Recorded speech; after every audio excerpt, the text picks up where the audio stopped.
Sorry about that, in and out.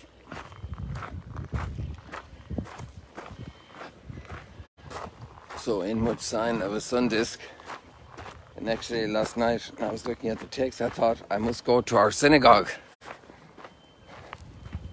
And then I'm also with a bit of a tug of war, not going away from the sunrise, because the location of our synagogue at this time of the year is off the beat of the sunrise arc. So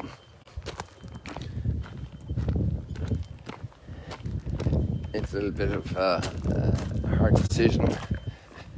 You don't want to sacrifice the sunrise. So here we don't have a sunrise in that way. So we can go there freely without having to make a big decision. It's interesting all these weeks how much cloud there is in the morning. And none of those clouds bring rain. Zero rain.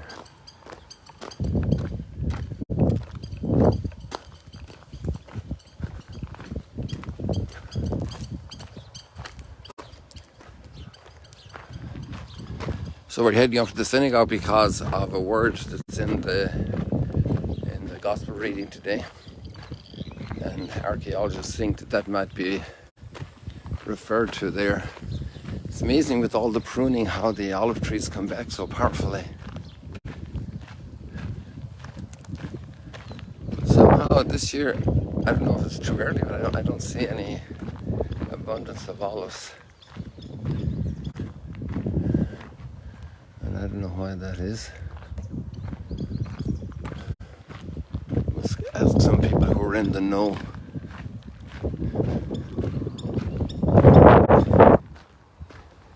So we have the conclusion of the story of Ruth, which is such a moving story. Such a moving story also of motivation for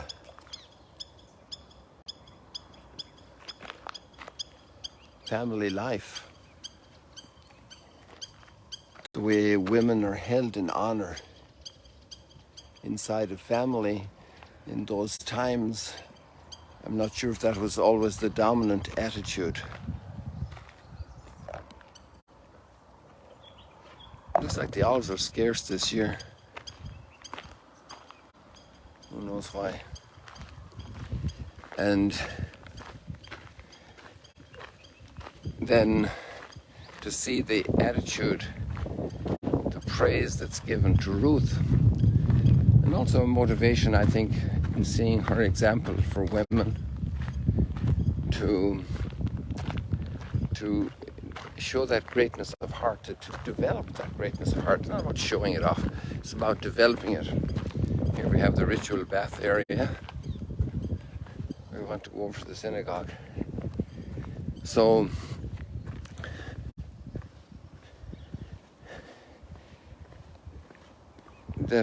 that loyalty to family members, and maybe another thought, I just came to me this morning.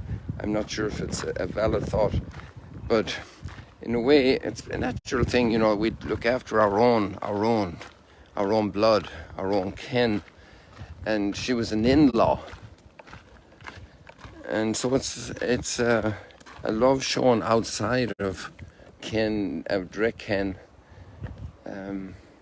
There's something very, very noble about this, something amazing, really, beautiful. Then you have the development of relations like adoption.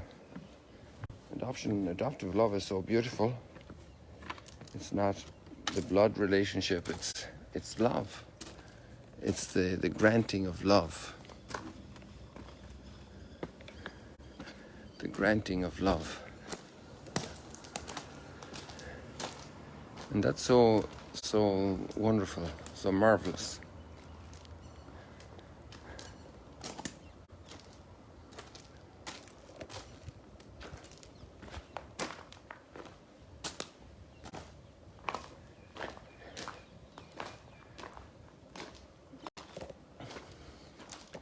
So here we are. Most of you are familiar, I think, with this amazing archaeological discovery, these beautiful mosaics.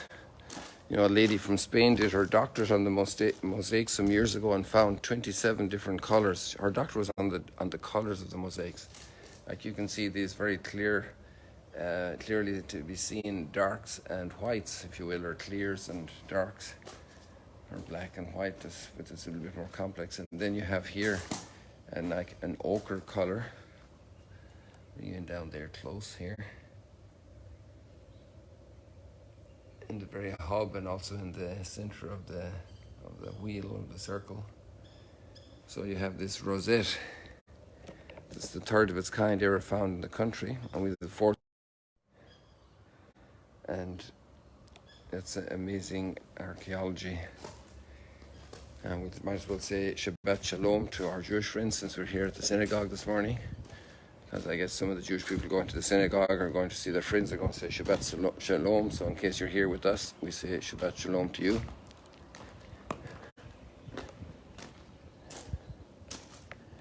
And the Magdala stone inside. But the reason I'm coming here is another one. It's the theme of the gospel passage today.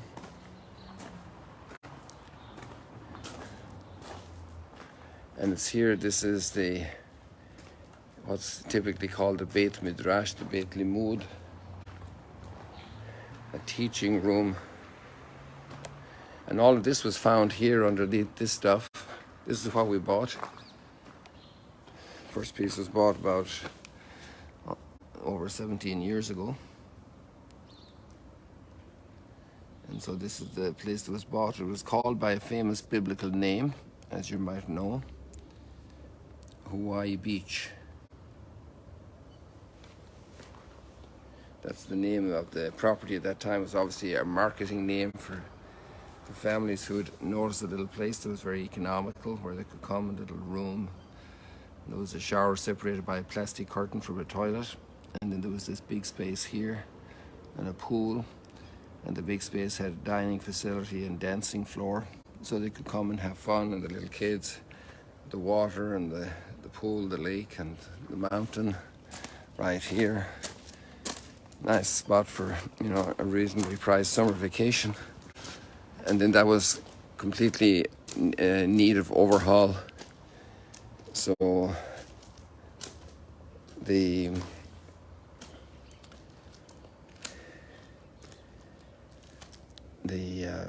people were selling it, and that's how we got the property. And then we prayed that there be no archaeology, and here we found this.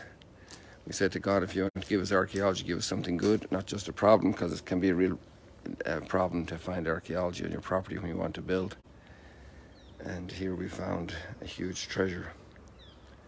So all the plans were adapted. So what we're doing is we're looking here at this classroom here, and there are 2 rows of seats inside, and there's a very centrally pronounced position here. And it seems that around this stone you also have a big rim of stones, like protecting it, or maybe like a base that would be covered over, maybe richly decorated.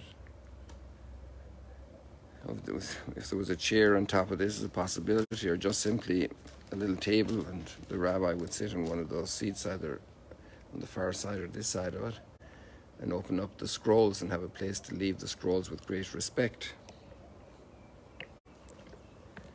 So that's the explanation. So now let's read the gospel. So here they would teach Torah and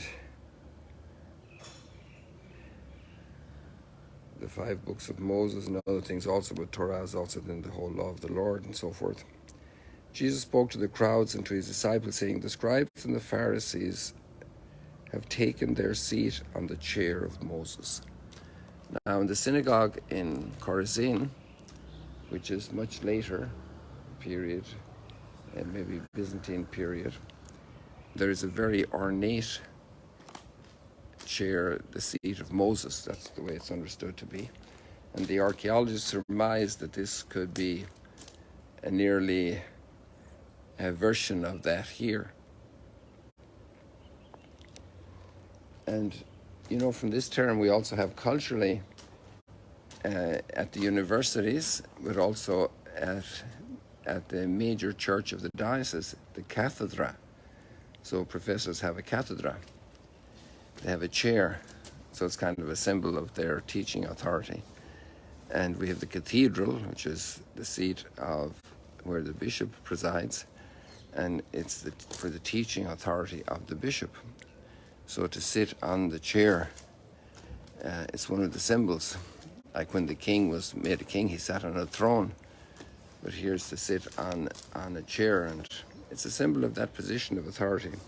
So they have taken their seat on the chair of Moses. Therefore do and observe all things whatsoever they tell you, because they have the authority to teach. But do not follow their example, for they preach, but they do not practice. They tie up heavy burdens, hard to carry, and they lay them on people's shoulders, but they will not lift a finger to move them. All their works are performed to be seen. And it goes on to other expressions of that tendency. They like greetings in the synagogues, you know, and here we have a synagogue. We have another synagogue across the street, 2 synagogues here in Magdala. And we've covered that story before. And here's a marketplace. So they like greetings to be reverenced publicly. So this is a disease of humanity. And it can also happen even at the level of parents, where parents, you know, I often say to the people, you're talking to the kids and you're saying, don't smoke, but at the same time you're smoking a cigarette. So the behavior contradicts the teaching. And that can also be the case of people in political leadership. They can make laws for justice, for the good of the people, and there might be good laws, but they mightn't keep them themselves, because the laws also restrict our activity. They put a boundary. They say we don't do this now for this reason. We have to do this now for this reason. And people are motivated to carry the public good, even though it implies a sacrifice. But then if the leaders don't do it, if the leaders don't give the example, to lead by example, to walk the walk, not just talk the walk. These are all proverbial expressions addressing the same issue and that same weakness that can afflict human leadership in any field. And it's really odious when it's parents giving the opposite example of what to teach their kids. Maybe doing drugs secretly. Maybe living double lives in their relationships. They want to raise the kids, the parents, in all their weakness, still know that what they're doing is wrong. And they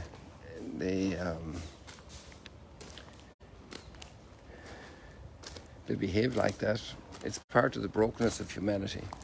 And when that hits in the religious sphere, it's very ugly, very awful, because people expect authentic life from people who are religiously motivated. And that's to be hoped for and wished for and prayed for. So there's a good prayer intention today, that all who have responsibility for others, especially governing responsibility, teaching responsibility, that they fulfill their responsibility well, with great consciousness of their high role. I'm just showing you a detail. I won't go in on the subject matter of all the rest of the archaeology. I'm tempted to do one little one, thinking of Ruth and Naomi, that here, you know, we have these shops that open onto the street, and 3 also here that open onto this northern street. And behind the shops there's a back room in most of them. And in this one here there's a little thing called a tanur, an oven, right there in the corner on the left. Let me open this up for you a little bit more so you can see. Imagine all the falafel that was cooked there, all the chicken soup that was made there, all maybe the bread that was baked there. The domestic life, where the charity is shown, where that home life where people help each other so much in so many practical things. Cleaning, washing up, having fun, joking, drying tears of a little child, keeping a lonely person company.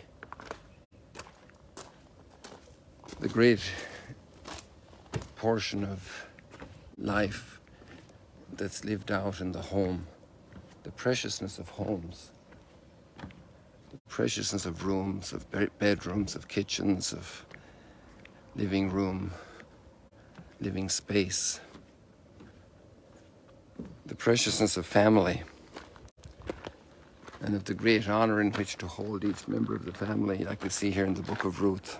So beautiful. So much authentic humanity is forged in the home. The education of siblings, the older ones taking care of the little ones, being kind, being considerate.